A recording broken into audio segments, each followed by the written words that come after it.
Hey, Clear Creek, it is Saturday of Holy Week. Each day this week as a church family, we've been walking day by day in the steps of Jesus, really relating to what was happening in his life on the way to the cross and resurrection. But it's not Sunday yet. As Jesus is taken down from the cross, his body is placed in an empty tomb. A large stone is rolled in front of it. And then on Saturday morning, at the request of the religious leaders, Pilate would instruct some Roman guards to go stand guard, to stand watch at the tomb of Jesus. And his thought was, we will stop the disciples or these fanatics from going and stealing Jesus' body or claiming that he rose from the dead. Meanwhile, the disciples aren't planning anything. In fact, they're scared. They're hiding.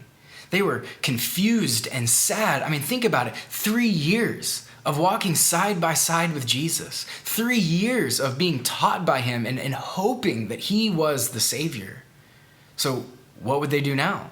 Where do they go? What's next for these disciples, these friends of Jesus? And not only are they questioning, they're grieving.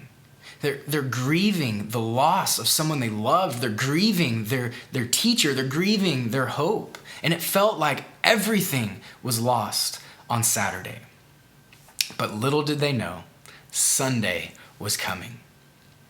On Saturday of Holy Week, Jesus was silent. And so today, I want to encourage us as the church to spend some time in silence with God, to prepare our hearts for tomorrow, for Easter. And then in that silence, relate to the silence of Jesus. Be still before God.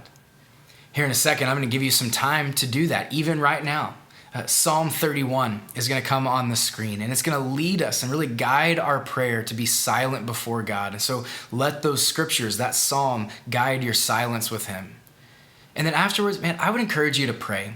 Would you find time today to pray for Easter Sunday, where we're going to celebrate the joy of the resurrection together?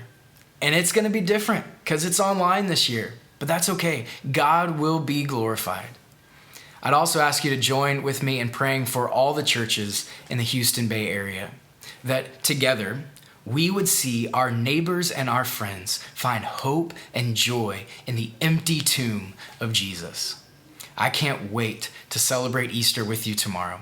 But for now, would you take some time and be silent with God?